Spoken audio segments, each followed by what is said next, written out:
Hello friends, मैं हूं स्वाति पांडे और आज हम लोग देखने वाले हैं सीटेट सितंबर 2016 में ईवीएस के पूछे गए प्रश्नों को। तो चलिए शुरू करते हैं आज की क्लास को। पहला प्रश्न है हमारा, नीचे दिए गए जीवों के समूहों में से किनकी दृष्टि श्रेष्ठ होती है तथा वे मनुष्यों की तुलना में 4 गुना अधिक दूरी की वस्तुओं को देख सकते हैं। ऑप्शन ए है मधुमक्खी, मच्छर और तितली, बी है बाघ, तेंदुआ और सांड, सी है सांप, रेशम कीट और छिपकली, डी है चील, गरुड़ और गिद्ध। तो देखिए इसका जो सही आंसर हो जाएगा वो है ऑप्शन डी, चील, गरुड़ और गिद्ध जो है वो मनुष्यों की तुलना में 4 गुना अधिक दूरी की वस्तुओं को देख सकते हैं। यहां तक हो गई बात, आगे देखेंगे। दूसरा प्रश्न है, नीचे दिए गए खेती के विवरण को पढ़िए और इस ढंग को पहचान कीजिए। मतलब ये जो तरीका दिया गया है वो कौन सी खेती में अपनाया जाता है। देखेंगे, एक फसल को काटने के पश्चात खेत को कुछ वर्षों के लिए खाली छोड़ दिया जाता है, उसमें कुछ भी नहीं उगाया जाता। इस भूमि में बांस या खरपतवार जो कुछ भी उग आते हैं उन्हें उखाड़ा नहीं जाता, काट कर जला दिया जाता है। यह राख भूमि को उर्वर बनाती है। जब यह भूमि खेती के लिए तैयार हो जाती है तब उसे हल्का सा खोदा जाता है, भूमि को जोता नहीं जाता और उस पर बीज छिड़क दिए जाते हैं। ऑप्शन देखेंगे, ऑप्शन ए है हमारा सिंचाई खेती, बी है सहकारी खेती, सी है झूम खेती और ऑप्शन डी है सीढ़ीनुमा खेती। तो हम लोग जानते हैं जो अभी हमने उपयुक्त विवरण पढ़ा वह सभी झूम खेती की विशेषताएं हैं या फिर झूम खेती की विधि है। तो ऑप्शन सी हमारा सही आंसर हो जाएगा। आगे देखेंगे।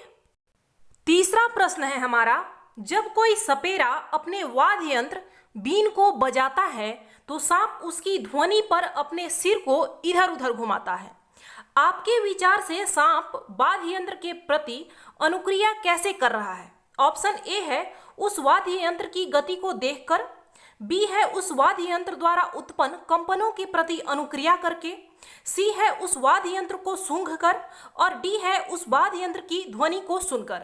तो देखिए जो सांप होते हैं वो बहरे होते हैं, उनके कान नहीं होते हैं, तो यह ऑप्शन डी तो बिल्कुल ही गलत है, वो उसकी ध्वनि को सुन ही नहीं सकते हैं। वाद्य यंत्र को सूंघने की बात भी गलत है। उस वाद्य यंत्र की गति को देखकर यह भी गलत है। ऑप्शन जो बी है उस वाद्य यंत्र द्वारा उत्पन्न कंपनों के प्रति अनुक्रिया करके, तो सांप जो होते हैं वो कंपन के प्रति ही अनुक्रिया करते हैं जब बीन बजाया जाता है तो, या फिर अगर वो चल रहे होते हैं तो वो जैसे उनको आहट आती है कि कोई चल रहा है वो कंपन के द्वारा, न कि उनको सुनाई देता है, वो आवाज को सुन के उस पर अनुक्रिया नहीं करते क्योंकि उनको सुनाई देता ही नहीं है, वो कंपन को सुन के उसके प्रति अनुक्रिया करते हैं। तो ऑप्शन बी है हमारा करेक्ट आंसर। आगे देखेंगे।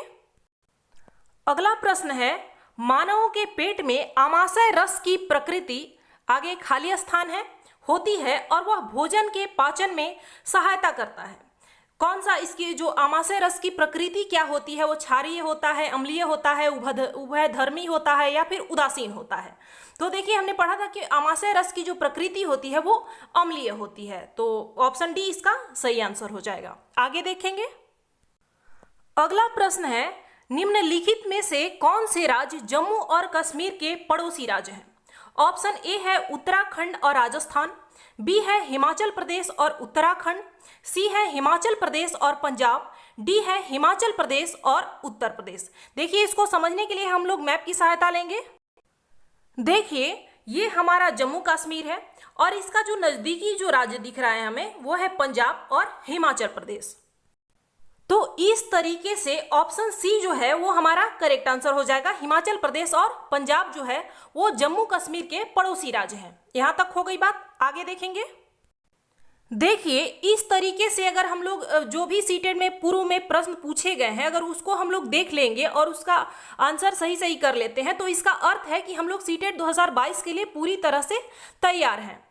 देखिए अगला प्रश्न है, प्रत्येक स्थान के नाम के साथ उस क्षेत्र में बनाए जाने वाले सामान्य घरों के सही विवरण का मिलान कीजिए। देखेंगे इधर कॉलम ए है और इधर बी है। इसमें राज्य का नाम है मनाली, राजस्थान, असम और लद्दाख और इधर घरों की विशेषताएं दी गई हैं। देखिए हम लोग जानते हैं कि मनाली में जो घर होते हैं वो पत्थर या लकड़ी के बने ढालू छत वाले होते हैं, तो ए का यहाँ 2 नंबर से हो जाएगा। राजस्थान में मिट्टी के घर बनते हैं और जिनकी छतें जो होती है वो कटीली झाड़ियों से बनी होती है, तो ये इसका हो जाएगा।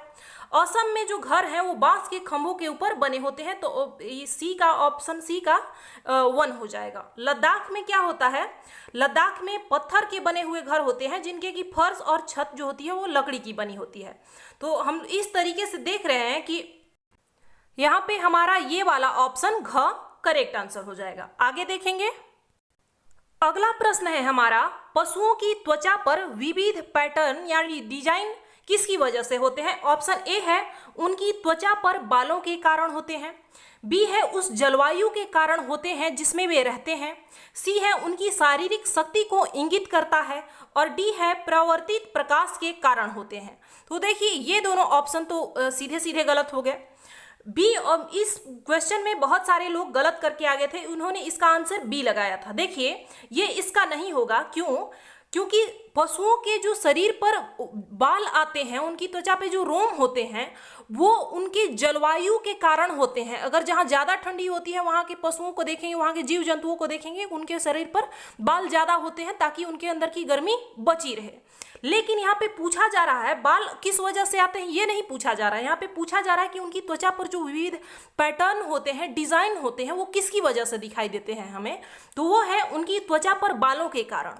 तो ये हमारा ऑप्शन ए करेक्ट आंसर हो जाएगा। यहां तक हो गई बात। आगे देखेंगे, अगला प्रश्न है हमारा, जो व्यक्ति जंगल में कम से कम 25 वर्षों से रह रहे हैं उनका उस जंगल भूमि पर और उसमें पैदा होने वाली वस्तुओं पर अधिकार है। यह जनादेश किसके द्वारा दिया गया है? तो हमने पढ़ा था कि जंगल अधिकार अधिनियम 2007 के तहत व्यक्तियों को यह अधिकार दिया गया था कि जो लोग जंगल में रह रहे हैं कम से कम 25 वर्षों से, उनका उस जंगल की भूमि पर और वहाँ के जो भी उत्पाद होते हैं वो उन पर उनका पूरा अधिकार होगा। तो यहाँ तक हो गई बात। आगे देखेंगे, अगला प्रश्न है हमारा, निम्नलिखित में से मच्छरों द्वारा फैलने वाले रोगों का समूह कौन सा है? ऑप्शन ए है डेंगू, मलेरिया, चिकनगुनिया, बी है मियादी बुखार, हैजा, चिकनगुनिया, सी है मलेरिया, एचआईवी एड्स और डेंगू, डी है एचआईवी एड्स और हैजा और डेंगू।